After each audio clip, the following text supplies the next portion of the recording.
profundamente na estruturação da nossa identidade, que é o primeiro núcleo, que é família. Então nós somos frutos desse primeiro grupo, que se chama família. Somos fruto daquilo que nós dialogamos internamente conosco, ou seja, são os diálogos mentais que nós elaboramos, que nós emitimos, que nós projetamos em formatação de energia mental. E somos fruto dos diversos grupos de convivência que nós participamos ao longo da vida. Prioritariamente nos primeiros anos da infância e juventude, nos grupos sociais. Então a nossa personalidade vai se estruturando ao longo dos anos. Então, aproximadamente aos 21 anos, próximo aos 21 anos ou um pouquinho mais, nós temos a estruturação da nossa personalidade. Tudo que nos impacta ao longo desses anos terá um impacto direto sobre a nossa personalidade, ok? Isso tem a ver com a nossa história de vida, com a nossa convivência em família, com os grupos sociais, os amigos, com todo e qualquer relacionamento que direto e indiretamente nos impactou. E aí você pode desenvolver o que se chama crença, ou mais de uma crença. O que é uma crença? São ideias internalizadas e, uma vez internalizadas, se tornam verdadeiras para você. Vou dar um exemplo. Se alguém me comparou a uma outra criança, me comparando pejorativamente, negativamente, eu posso internalizar que eu não tenho merecimento de ser amada, em decorrência do processo comparativo de humilhação que eu sofri lá atrás, na fase da infância. E uma vez internalizada essa crença, eu posso levar essa crença para o resto da vida, e sem ter a consciência que internalizei ela. O que nós escutamos, o que nós absorvemos dos outros, transformamos no nosso autoconceito, nossa autoimagem. Eu não nasci com esse autoconceito, eu não tinha essa autoimagem formada sobre mim, mas de tanto ouvir de outras pessoas, transformei essa imagem projetada sobre mim, sobre minha individualidade, minha identidade, como agora o meu conceito. Olha aí, o quanto é grave os processos de bullying na fase infanto-juvenil, ok? Todo processo de violência pode afetar a nossa autoimagem e o nosso autoconceito. E eu posso levar essa autoimagem afetada, essa arranhadura na minha autoimagem para o resto da vida. Então, nós poderemos, inclusive, até desenvolver traumas na fase infanto-juvenil, e mais de um trauma. Okay? E aí tem a ver com o ter, o fazer e o ser. No ter, será que eu mereço ter isso? Será que eu mereço ter esse cargo? Será que eu mereço ter um bom trabalho? Então eu vou ter uma fragilidade na concepção do merecimento do ter. Do ser, será que eu sou competente? Eu mereço ser amada? Eu me considero admirada, eu sou valorizada pelas pessoas, e aí eu posso trazer uma arranhadura na minha autoimagem, no meu autoconceito, em relação a ser. Em relação a fazer, eu tenho competência para fazer isso. Então é o triângulo, ter, fazer e ser, tá certo? Então, a depender do histórico vivenciado da nossa vida, eu posso carregar isso ao longo da história. Consequências emocionais na ausência paterna. Pessoal, isso aqui é um estudo maravilhoso. Se aprofundem nisso. Consequências emocionais na ausência paterna. A ausência paterna, leia-se, não é apenas um pai que rejeitou ou abandonou. É a ausência do pai dentro do lar. Ok? Que consequências isso traz na estruturação emocional da criança e do jovem? Olha aí, sentimentos de abandono e rejeição. Você poderá desenvolver sentimentos de abandono e rejeição durante a fase infantil e juvenil. Então, a ausência do pai pode ser interpretada pela filha como rejeição pessoal a ela, ok? Levando a sentimentos de abandono, tristeza e insegurança. E isso pode abalar a autoestima da própria filha e a capacidade de confiar nas outras pessoas. Ora, se a figura paterna, que é aquela figura que deveria ser o instrumento de segurança para mim, me acolher, garantir a minha segurança, falhou, me abandonou, me rejeitou, como eu vou confiar nos homens? Tem muitas mulheres assim, não é? Ninguém é assim porque quer. Baixa autoestima, a falta da figura paterna pode contribuir para a baixa autoestima, principalmente na filha. Principalmente na filha. Então, essa comparação pode gerar sentimento de inferioridade e não pertencimento. Ora, eu não estou afirmando que isso vai acontecer, mas pode acontecer, tá? Esse vazio não preenchido pela figura paterna, você vai levar ele para a fase adulta. Muitas vezes nós estamos procurando nos nossos parceiros um pai que a gente nunca teve. Estamos procurando nos nossos relacionamentos a estabilidade e a segurança masculina que nós não recebemos lá atrás. Observe que a estruturação psíquica do indivíduo, do ser, requer base, segurança, acolhimento, cuidado, aconchego. E se eu não receber isso? Me faltou. Me faltou a base para sedimentar minha estrutura emocional tão frágil como criança e jovem. Isso eu posso levar para a fase adulta. Então, vejam como o tema é interessante. Medo do abandono. Não é raro uma filha que não foi devidamente amada pelo pai, ou rejeitada pelo pai, ou abandonada pelo pai, temer se relacionar para novamente passar pela experiência do abandono. Isso é uma coisa que está no inconsciente da criatura. Ela não tem consciência, mas ela sente. É um medo, é uma inconstância, é um receio de ser abandonada, de ser traída, de não ser valorizada como deveria ser. Dificuldade na construção da identidade. Olha aí. Então, quando você não teve o alicerce da figura paterna e materna, você tem dificuldade na estruturação da sua própria identidade. Pode ter dificuldade. Então, nessa dificuldade da construção da identidade, o pai desempenha um papel insubstituível. Não tem essa do pai substituir a mãe e a mãe substituir o pai. Ninguém substitui ninguém no processo de estruturação de uma mente infanto-juvenil. São precisos os dois referenciais, paternos e maternos, ok?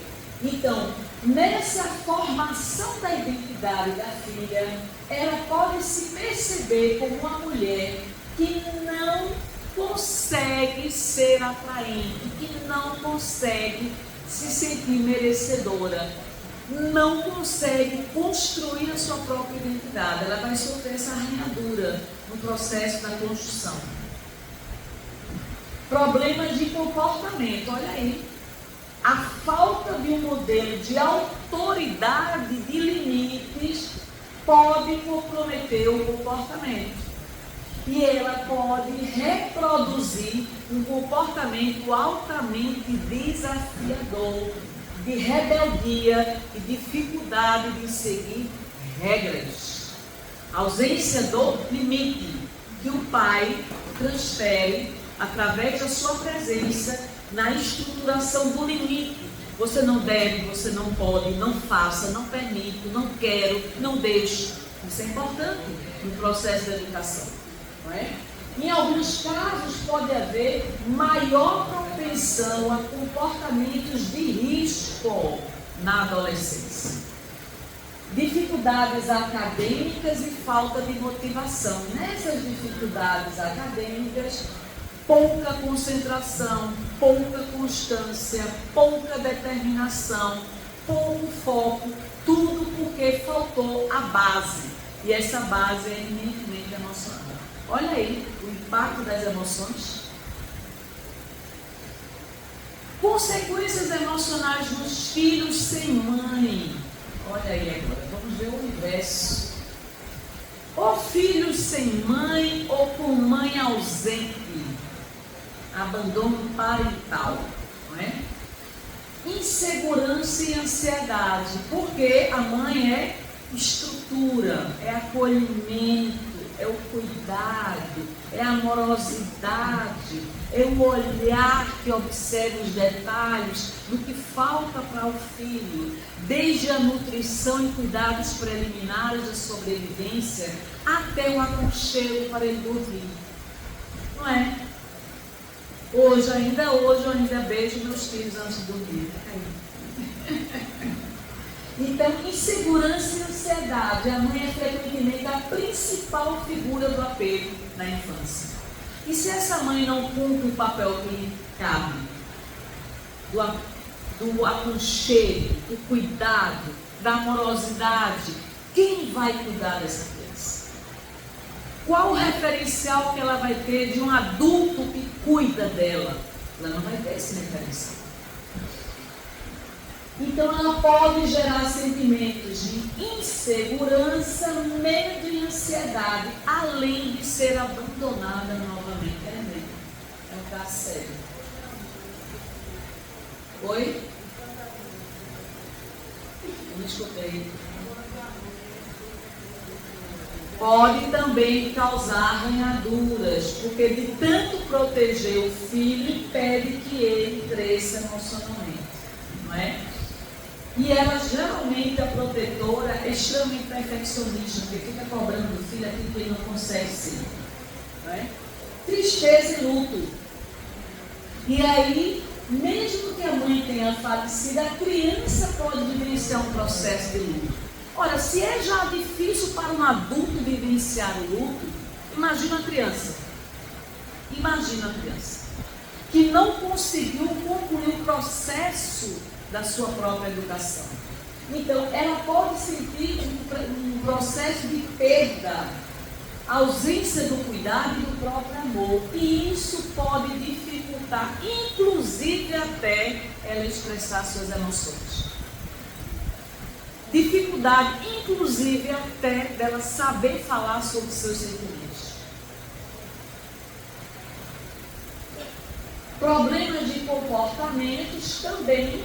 Então, essa ausência da mãe pode gerar agressividade, rebeldia, dificuldade de seguir regras, além de formar vínculos afetivos. Então, torna-se aquela pessoa instável, inconstante, volúvel, volátil, que não consegue aprofundar vinculações amorosas, causa raiz, processo da infância. Veja aí. Na vida adulta, o que é que isso impacta no adulto? Vamos ver lá. Dificuldades em relacionamentos íntimos. Se eu não fui nutrida pelo cuidado, pela segurança, pelo acolhimento e por tudo aquilo que era a base da estruturação da minha vida psíquica e emocional, na fase adulta isso vai explodir. E aí eu vou vivenciar dificuldades de intimidade. Vou ter um medo profundo de me relacionar. Medo de intimidade. Dificuldade de confiar nos parceiros.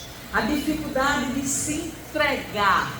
A dificuldade de vivenciar uma relação intensa e profunda com alguém. Se o meu pai e minha mãe me abandonaram e me rejeitaram, quem vai me amar? Quem vai me valorizar? Saúde mental.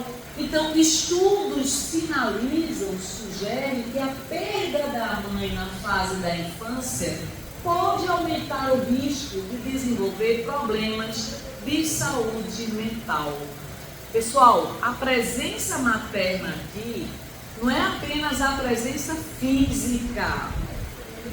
Você está lá morando na mesma casa, mas completamente ausente no processo da educação dos filhos, não é?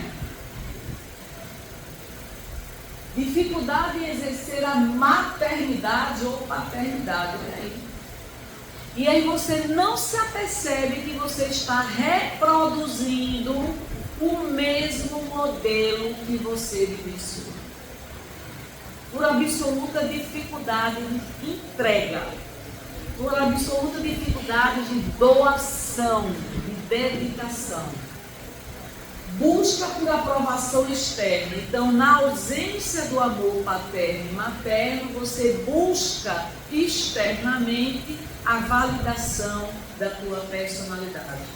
Então, você se torna refém de aplausos, de elogios, de homenagens.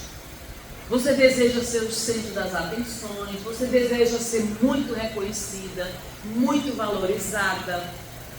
Você sente necessidade que as pessoas lhe valorizem, porque está lá o vazio existencial dentro de você não preenchido. E esse vazio diz respeito ao afeto, às afeições, aos sentimentos, ao amor, que você deveria ter recebido e não recebeu. Luto não resolvido. Você carrega para a fase adulta esse luto pela mãe, que pode persistir na vida adulta se não for devidamente processado. Pessoal, terapia é fundamental para nós, para nos autodecifrar, para nos ajudar a melhor nos compreender. Tem temas que são dolorosos, não é? Mas eu preciso escutá-los. Qual a história que eu conto da história da minha vítima? Se eu sou a protagonista da minha história da vida, por que eu conto a história da minha vida com essa profunda desilusão? Com esse profundo sentimento de tristeza, de fracasso, de frustração? De sentimentos de arrependimento, de não realização, não concretização. Então, esse vazio existencial precisa ser preenchido. Agora vamos ver como se autoconhecer. Através das crenças eu preciso identificar quais são elas. Quais crenças eu internalizei ao longo da vida? Quais são as minhas crenças? Minhas crenças podem ser diferentes da sua. Não existem crenças iguais. Minha história de vida é totalmente diferente da sua. E eu posso ter uma série de crenças. Não vou prosperar. Eu não vou ser feliz, não vou constituir família, não vou me casar, eu não conseguirei prosperidade, alcançar prosperidade, não conseguirei realizar meus sonhos, enfim, não, o não vem na frente de qualquer realização sua. E aí essas crenças, uma vez internalizadas, veja, eu não nasci com essas crenças, eu internalizei elas. E uma vez internalizada, para desinstalar vai dar muito trabalho. Então, o conjunto de crenças dos meus valores refletem diretamente nas minhas atitudes, nos meus comportamentos. Como eu reajo, como eu ajo, como eu expresso ou como não expresso como eu consigo me relacionar com as pessoas, que dificuldades eu tenho de expressar sentimentos, quais são os bloqueios que existem dentro de mim, por que eu não consigo demonstrar afetividade, por aí vai. Vejam, quando der o horário, se eu não conseguir concluir a aula, a gente vai até onde puder, tá? E continua na próxima. Então, as nossas emoções nada mais são do que uma agitação de sentimentos, um abalo afetivo ou moral, um conjunto de respostas motoras corporais mediadas pelo cérebro. Então, a emoção é puramente fisiológica. Incrível é o impacto da emoção no corpo material. Por isso que ela não pode durar muito tempo, porque o corpo não aguenta, ok? Então, essa reação é parcialmente biológica e parcialmente produto do aprendizado com a experiência. Emoção é uma sensação física e emocional que é provocada por algum estímulo. Esse estímulo pode ser externo ou interno. Por exemplo, ao me lembrar de determinado fato ou acontecimento, aquilo desencadeia dentro de mim uma emoção. Então, foi um estímulo interno. Quando alguém faz um comentário sobre mim, aquilo é um estímulo externo. Vem de fora e me impacta internamente.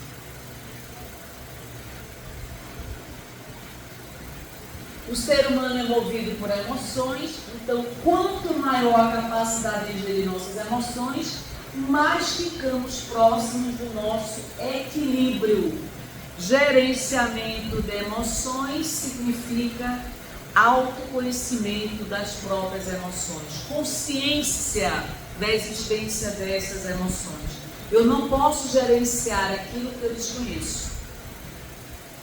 Inicialmente, a emoção nem é positiva nem negativa, é necessária para a sobrevivência. O poder das emoções realmente é extraordinário, porque é necessário aprender a controlá-las, para evitar que elas nos controlem. Então, eu não posso ser dominada pela emoção da raiva. Porque se eu for dominada pela emoção da raiva, eu sou capaz de matar alguém. Eu sou capaz de lesar fisicamente o outro.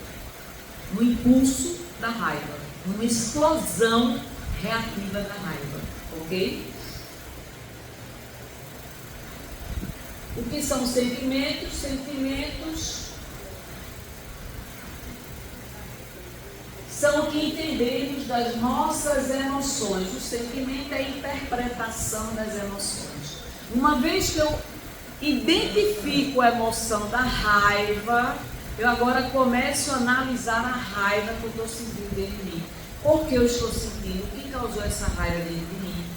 Para que eu estou com raiva? O que eu vou fazer com a raiva? Agora se transforma em sentimento. Sentimento é a racionalização da emoção.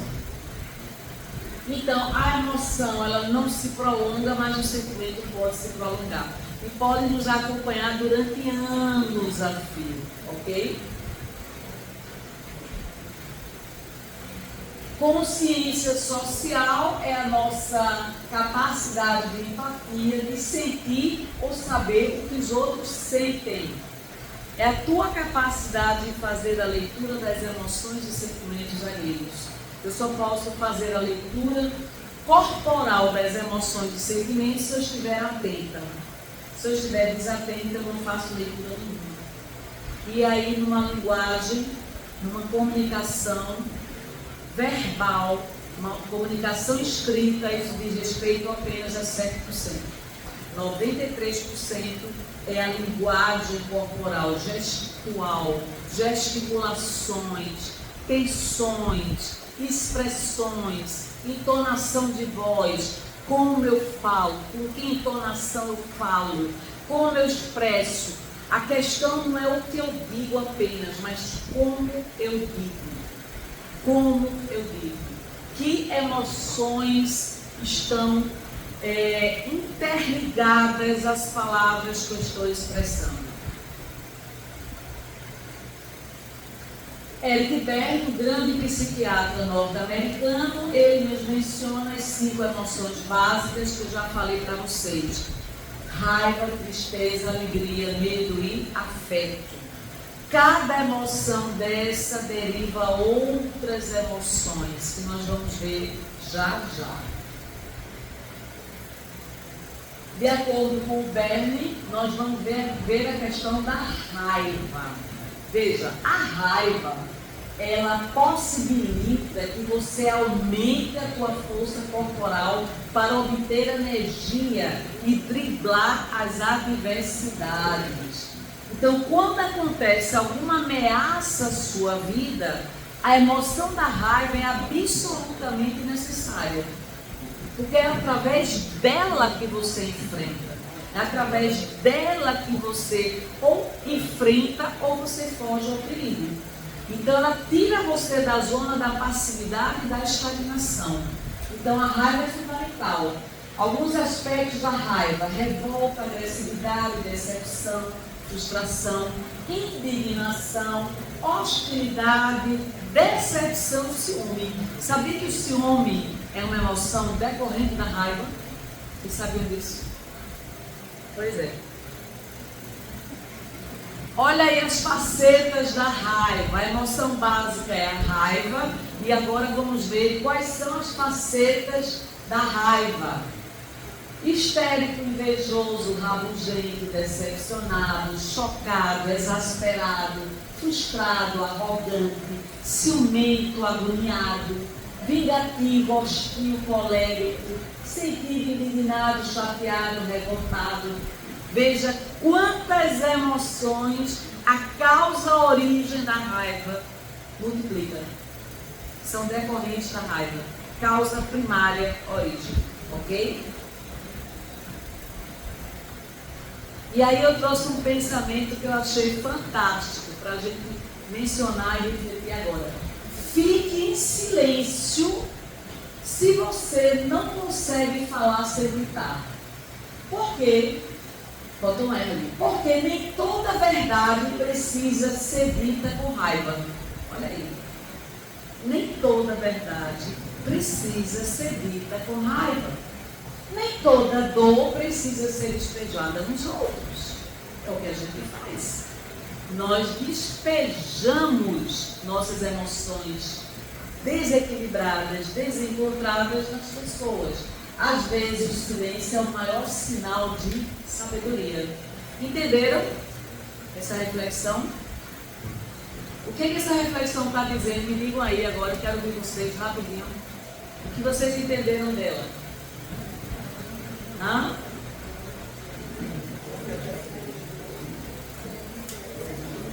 Você pode dizer uma verdade sem ser agressivo, sem ser violento, sem violentar o outro, sem agredir o outro, não é? Eu não preciso dizer uma verdade com raiva.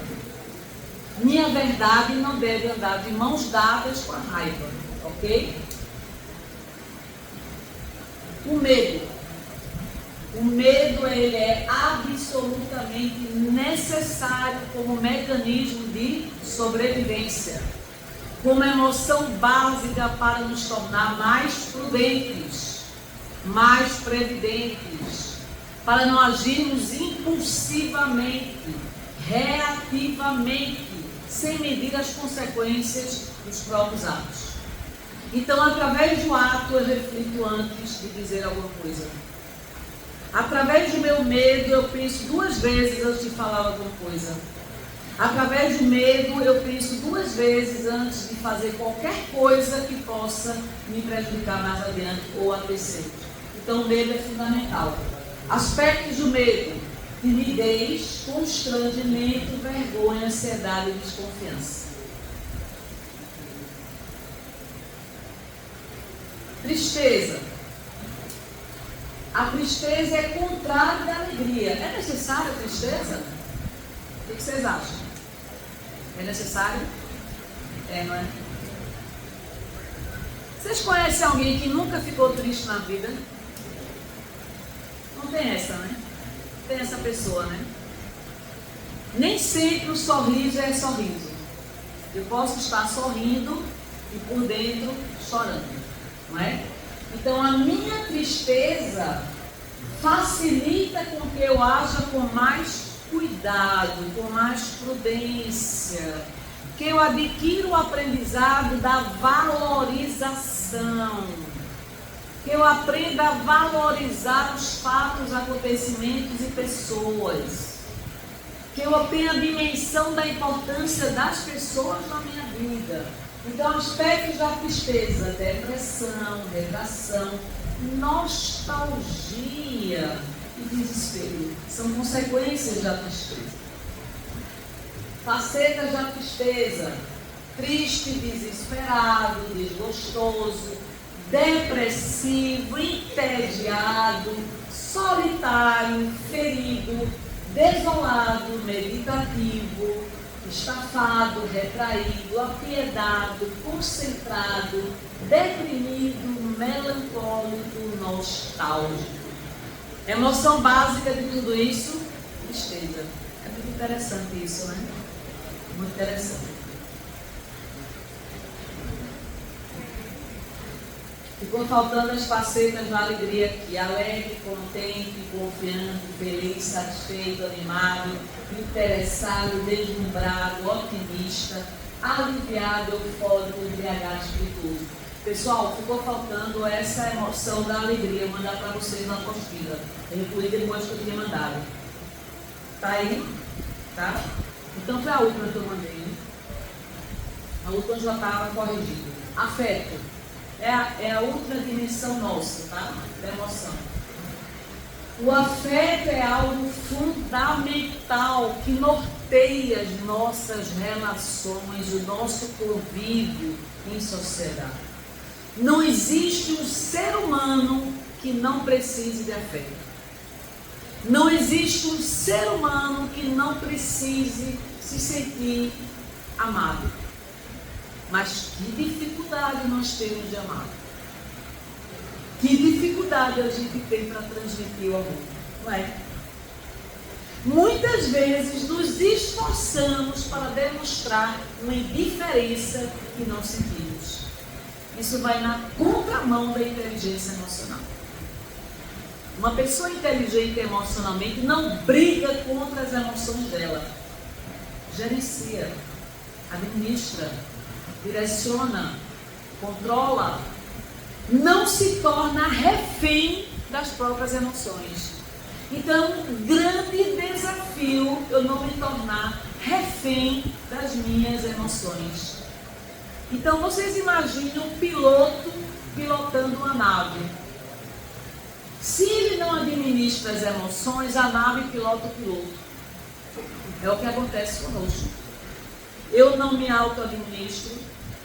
Eu sou explosiva, impulsiva, reativa, agressiva, violenta.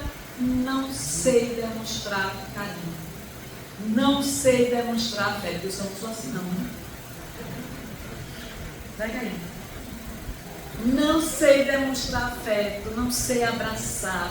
A intimidade me incomoda, a aproximação me incomoda, o afeto me constrange. Se alguém me abraçar, eu fujo de ser abraçada. Isso é grande bloqueio emocional. Vamos nos trabalhar enquanto é tempo. Eu admito, eu reconheço que não sei dizer eu te amo. Eu sei dizer I love you, mas não sei dizer eu te amo. Facetas do afeto, olha aí, amoroso. Vocês sabiam que a amorosidade é um poder fenomenal do ser humano? Amorosidade. Sabe por quê? Uma pessoa amorosa é tão bem resolvida com a própria amorosidade que ela transborda, transcende. É igual uma fonte de água, ela não sente sede. Ela tem tanto amor dentro dela que ela não economiza. Normalmente uma pessoa muito amorosa chega a ser pegajosa, né? Ela abraça, ela beija, ela cutuca, ela demonstra carinho, ela cuida, se importa, se interessa. Uma pessoa que não é amorosa não consegue fazer nada disso. não consegue nem dizer uma coisa simples. Eu vou dizer agora, eu te amo. Você é importante para mim. Minha vida não seria a mesma sem você. Como você me faz falta. Olha aí, pessoal. É preciso a pessoa desencarnar para eu sentir tudo isso. Vamos fazer em vida, não é? Vamos fazer em vida. Então a amorosidade é uma faceta maravilhosa do afeto. Apaixonado. Uma pessoa apaixonada, ela se encanta, encantadora, ela é amorosa, não é? O que foi que aconteceu com o relacionamento que essa pessoa perdeu tudo isso? Aquela criatura que foi apaixonada no passado, hoje não suporta a minha presença. O que aconteceu nessa relação? Muito desgaste da relação. Isso é outro curso, viu? É outro curso, relacionamento. Então vamos lá. Apaixonado, solitário, malicioso, deslumbrado, vibrado, saudoso, encabulado, indiferente, curioso, enternecido, comovido, esperançoso. Veja, indiferente é aquele que não é amoroso, que não é afetuoso. Aí é o contrário, é outra faceta. É a que não tem, tá?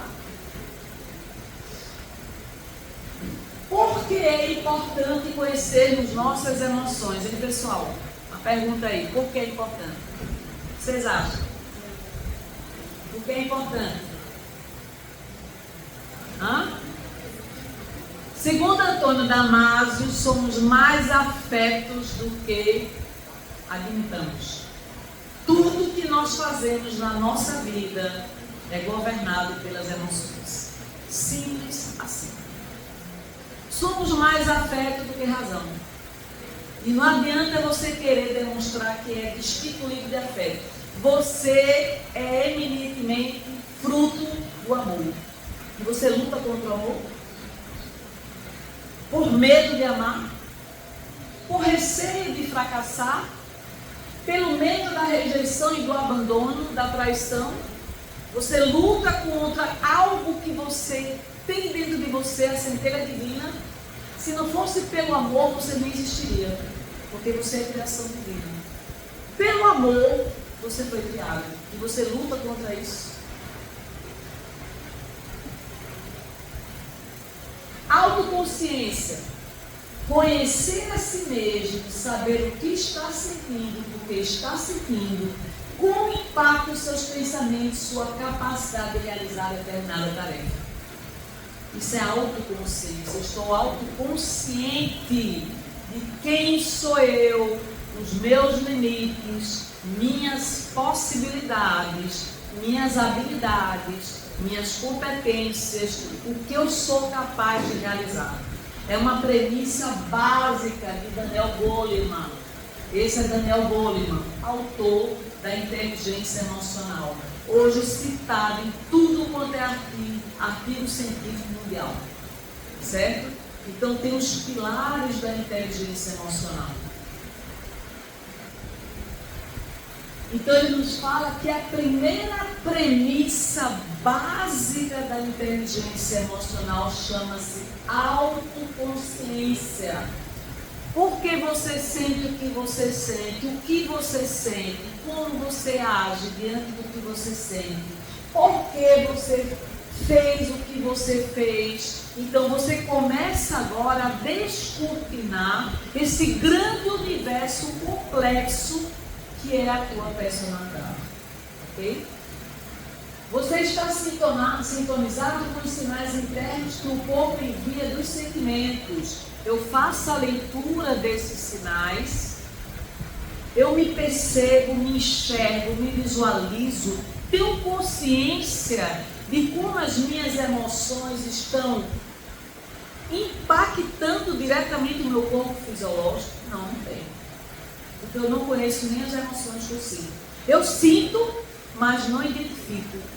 Se eu não identifico, eu não tenho autoconsciência da existência dessas emoções. Você sabe como os seus sentimentos ajudam ou prejudicam o teu desempenho? Eu não mereço, eu não consigo, não sou capaz, não consigo realizar. E aí você, de tanto repetir essas crenças, você entra numa zona de estagnação mental e espiritual, e por que não dizer material e financeira, fruto do teu pensamento. Você tem uma consciência orientadora dos seus valores, objetivos e propósitos, você sabe ouvir teus sentimentos internos, ouça a si próprio, dialogue com você, não contra você. Veja, o diálogo interno não pode ser uma luta de você contra você. Reconheço que eu sou ciumenta, reconheço que eu sou agressiva, reconheço que eu sou egoísta. Eu reconheço. Autoconsciência é o primeiro pilar da inteligência emocional. E agora vem o segundo pilar da inteligência emocional, se chama autocontrole. Eu só posso controlar aquilo que eu identifico, que eu percebo, que eu tenho consciência da existência. Então agora eu vou me controlar para não ser aquilo que eu estou sendo. Sou desorganizada, vou me controlar para me tornar uma pessoa organizada. Sou uma pessoa maledicente, vou me controlar para não reproduzir a maledicência. Sou uma pessoa invejosa, vou me controlar para não reproduzir o sentimento da inveja. E assim eu vou cada vez mais trabalhando facetas da minha personalidade. Porque estou no autodeciframento, estou me decifrando, estou me conhecendo. Jesus não dizia, tua fé te curou? Por quê? Porque você mobilizou tuas energias a favor de você, não contra você. Eu não tenho que me julgar, não tenho que me culpabilizar. Eu tenho que corrigir o que precisa ser corrigido. Pessoal, estou falando uma coisa muito séria aqui. Não é autoculpabilização, é corrigenda. Nos foi dado a atual encarnação para nós nos corrigirmos. Eu preciso me corrigir. Eu preciso me aprimorar. Eu preciso modificar aquilo que existe dentro de mim que me prejudica. Então, por exemplo, a timidez. Quem é muito tímido tem dificuldade de expressar seus sentimentos. É uma dimensão da personalidade chamada introversão. Então não consegue se relacionar, não consegue se expressar, não consegue demonstrar, não consegue se sentir bem em grupos. Um bloqueio. E esse bloqueio lhe paralisa, lhe isola, lhe torna individualista. Você vive na própria órbita, porque não consegue se relacionar. E nós somos seres eminentemente sociáveis. Não fomos criados para viver em função exclusivamente, unicamente das nossas necessidades. Não é assim? O autocontrole, o equilíbrio emocional possibilita você manter suas emoções disruptivas ou impulsos sob controle. Não, eu agora não vou ameaçar o outro. Eu agora não vou revidar a ofensa que eu recebi. Eu não vou agredir o ser que me agrida por uma autoconsciência, por um autocontrole que eu adquiri. Então, saber silenciar num momento de discussão é poderosíssimo. Eu não sinto necessidade de revidar. Eu não sinto necessidade de agir na mesma frequência da violência do agressor, porque simplesmente ele não me atinge. Entenderam? Empatia. Habilidade de compreender e considerar os sentimentos e perspectivas de outras pessoas. Então, os sentimentos, a história de vida do outro é sagrado. Eu tenho que ter empatia, eu tenho que ter respeito pela individualidade da outra pessoa. Para compreender alguém, eu tenho que ir além das palavras que ela está dizendo. Nós não temos essa habilidade muitas vezes. Então nós julgamos, nós culpabilizamos, nós criticamos, nós condenamos. E ao fazer isso, nós estamos criando o quê? Muralhas e não pontes. O que a compreensão aproxima, o julgamento afasta. Olha aí. Motivação é outra base, pilar da inteligência emocional. Então, nessa motivação, eu agora vou mobilizar as minhas energias, tudo que eu posso fazer para os meus projetos, para o meu projeto de vida. Então, na minha automotivação, eu não me permito estagnar. Então, eu sou motivada a superar, eu sou motivada a enfrentar os obstáculos, sou motivada a continuar a batalhar. Saio da zona da reclamação, saio da zona do vitimismo. Eu não sou vítima do mundo, eu não sou vítima do destino, eu sou o protagonista da minha história de vida. Então, se eu sou protagonista da minha história de vida, hoje é uma página em branco, eu vou escrever a melhor história que eu posso escrever nesse livro da vida que Deus me deu, com um recurso que não está a meu dispor, que é o tempo. Não permito perder tempo. Quanto maior foco, quanto maior objetividade, quanto maior clareza do propósito de vida, melhor o alcance dos resultados. Ok? Falta só 5 minutinhos, viu? Habilidades sociais. Ora, se eu mobilizei, descobri, movimento minhas energias, me torno empoderada e agora me volto para o coletivo. Já consegui fazer o trabalho em relação a mim, movimento minhas energias para auxiliar as demais pessoas. Porque de que vale o conhecimento se ele fica limitado a você? Não tem utilidade nenhuma. De que vale toda a tua ciência se essa ciência não melhora a qualidade de vida das pessoas? Então agora eu me volto para o bem da coletividade, mente coletiva. Essa habilidade social faz com que melhor nos relacionemos com as pessoas.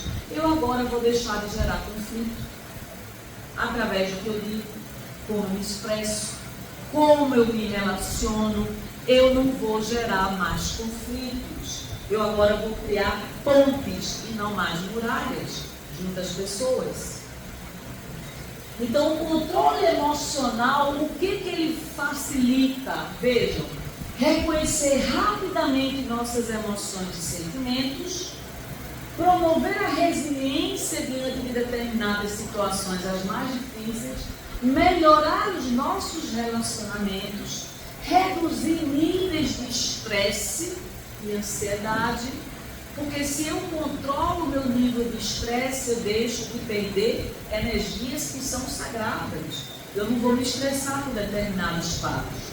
Eu agora facilito a resolução de conflitos, porque eu própria deixei de gerar conflitos para as pessoas, né?